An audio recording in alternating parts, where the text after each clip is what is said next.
بسم الله الرحمن الرحيم والصلاة والسلام على رسول الله وعلى آله وصحبه أجمعين. Désolé de vous imposer ma prise de parole, mais on va essayer de faire quelque chose, du moins qui semble intelligent, faute de l'être.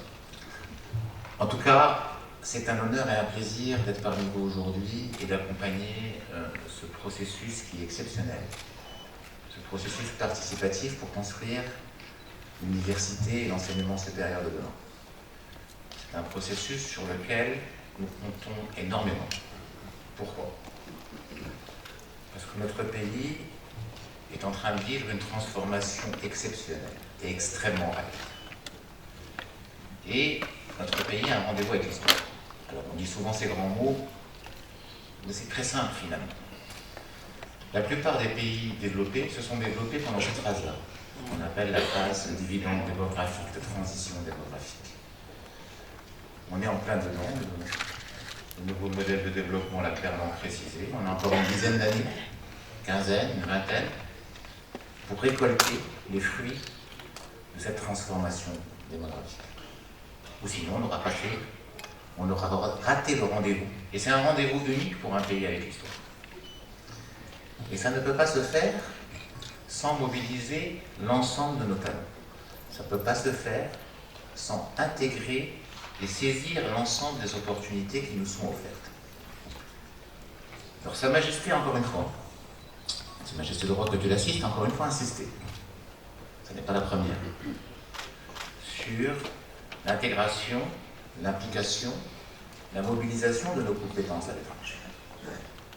Il y a eu plusieurs phases et il y a eu quelques succès dans la mobilisation. J'en vois quelques-uns qui sont revenus, qui sont intégrés, qui ont développé un savoir-faire, qui ont fait des carrières, dont notamment M. le ministre, et d'autres. D'autres amis. Moi, j'ai vécu 14 ans à l'étranger, effectivement. On a été quelques-uns à faire ce parcours et à revenir. Mais combien de ratés?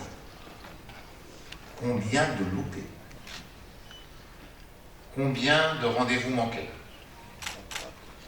Combien de discours feux? Combien, comme le disait M. le Président, de manque de mise en œuvre de procédures ou d'accompagnement pratique pour intégrer ça?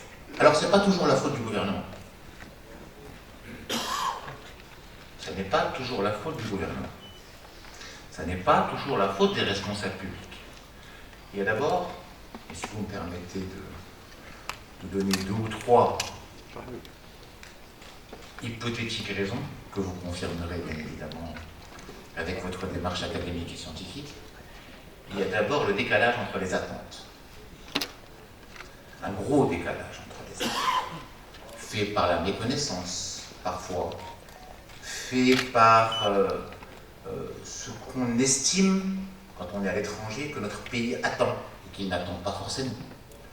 Ce qu'on estime, quand on est à l'étranger, qu'on peut donner à notre pays, et on ne comprend pas pourquoi notre pays n'est pas en mesure de le recevoir.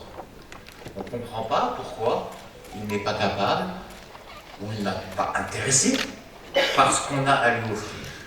Et de l'autre côté, par l'incompréhension, quand on vient et on dit, mais monsieur, c'est des choses que vous nous proposez, ou madame, ce sont des choses que vous nous proposez, que nous avons déjà.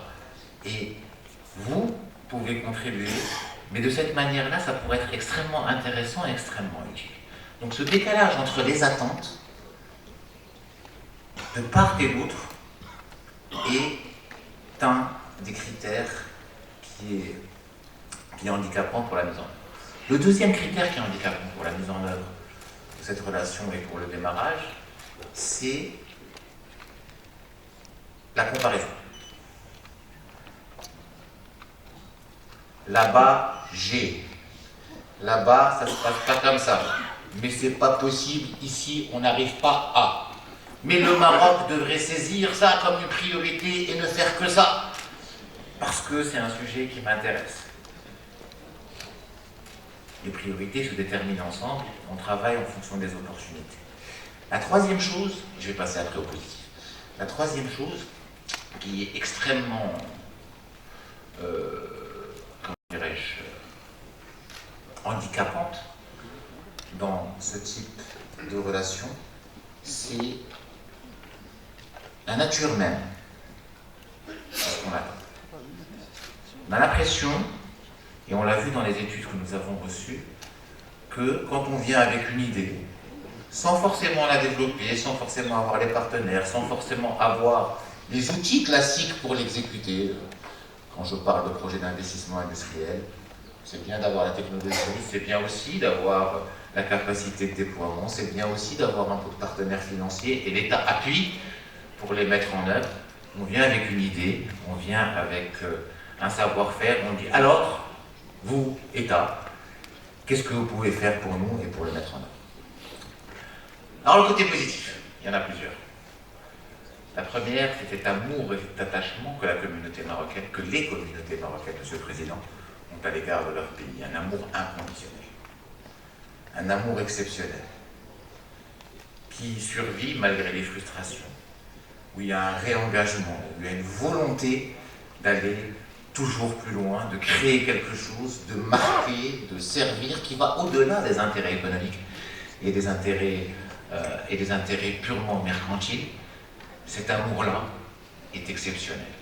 Et il est encore plus fort ayant vécu à l'étranger. Quand on est un peu loin de notre pays, on ressent ce qu'on appelle tous le ghurba, et on se met à voir des choses ou des émissions qu'on ne voyait pas avant, et on se met à manger des choses qu'on n'a jamais mangées avant.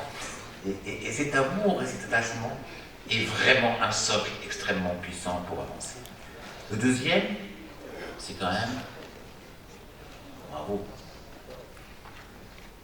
vous avez été bon dehors. Comme diraient les jeunes, vous avez assuré. Vous avez fait votre place. Vous avez fait de belles carrières. Vous avez eu d'exceptionnelles réussites. Des prix internationaux, des entreprises magnifiques qui ont marqué l'histoire de la technologie, des succès exceptionnels dans les grandes multinationales. Franchement, dans les universités, franchement, on est super fiers. Même dans le foot, hein, c'est pas le domaine qu'on traite aujourd'hui. On est super fiers du succès de nos Marocains à l'étranger. Succès, amour, volonté. Je ne vais pas aller beaucoup plus loin parce que je n'étais pas invité à la base à prendre la parole. Ne ratons pas ce énième rendez-vous. Faisons les choses de manière pratique. On peut dire des choses, ça on peut le faire, ça on ne peut pas le faire. Être franc. Vos attentes par rapport à ce que vous voulez faire, par rapport à votre pays, ne sont pas forcément celles que nous pouvons mettre sur le terrain. Voilà des choses plus pratiques et plus pragmatiques que nous pouvons faire ensemble. Voilà ce à quoi éventuellement, comme nous tous, ceux qui sont revenus, nous avons dû renoncer à l'étranger pour pouvoir servir. Mais croyez-moi, on vit bien aussi avec ces renoncements et on a de belles opportunités. Et pour finir, je voudrais dire quelques mots sur les opportunités que nous avons. Le Maroc est une vieille nation, mais qui est en train de se développer à une vitesse exceptionnelle. Alors ça ne se voit pas dans les taux de croissance, encore. Mais c'est en train de se développer à une vitesse exceptionnelle. Nous avons aujourd'hui la possibilité, et nous sommes déjà engagés dedans, de transformer la structure sociale. Ça a commencé avec les éléments de protection sociale.